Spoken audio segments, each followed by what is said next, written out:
ಇಷ್ಟೇ ಇಷ್ಟು ಬಟ್ಟೆ ಏನಂತ ಮಡ್ಚೋದು? ನಾಳೆನೂ ಹೇಗಿದ್ರು ವಾಷಿಂಗ್ ಹಾಕ್ತೀನಲ್ಲ, ಒಂದೇ ಸಾರಿ ಮಡ್ಚ್ಕೊಂಡ್ರಾಯ್ತು.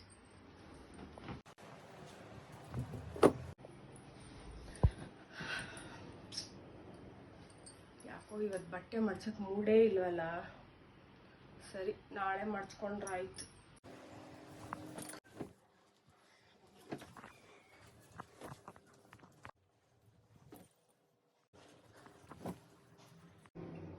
ಅಯ್ಯೋ, ಏನಿದು ಒಳ್ಳೆ ಪಿರಮಿಡ್ ತರ ತುಂಬೋಗ್ಬಿಟ್ಟಿದೆಯಲ್ಲ. ಅಯ್ಯೋ, ಅವತ್ತೇ ಸ್ವಲ್ಪ ಸ್ವಲ್ಪನೇ ಮಡ್ಚ್ಕೊಂಡಿದ್ರೆ ಸರಿಯಾಗಿ ಹೋಗಿರೋದು. ಈಗೆಲ್ಲ ಮಡ್ಚ್ಬೇಕು ನಾನೇ. ಸ್ವಲ್ಪ ಸ್ವಲ್ಪನೇ ಮಡ್ಚ್ಕೊಂಡಿದ್ರೆ ಕೆಲಸ ಎಷ್ಟು ಬೇಗ ಆಗಿರೋದು. ಈ ತರ ತುಂಬಿಸ್ಕೊಂಡು ಕುತ್ಕೊಂಡೆ. ಈ ಚೇರ್ನ ಯಾಕಾದ್ರೂ ಇಲ್ಲಿ ಇಟ್ನೋ, ಖಾಲಿ ಚೇರ್ ಇಟ್ಟಿದ್ದೆ ತಪ್ಪಾಯ್ತು. ಮೊದ್ಲು ಈ ಚೇರ್ನ ಇಲ್ಲಿಂದ ತೆಗಿಬೇಕು.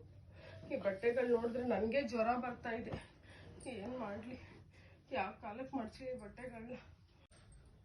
ಅಯ್ಯಪ್ಪ, ಈ ಬಟ್ಟೆಗಳು ಮಡ್ಚೋದ್ರಲ್ಲಿ ನನಗೆ ಸುಸ್ತಾಗಿ ಹೋಗ್ತಾ ಇದೆಯಲ್ಲ, ಕೈಲಾಗ್ತಾ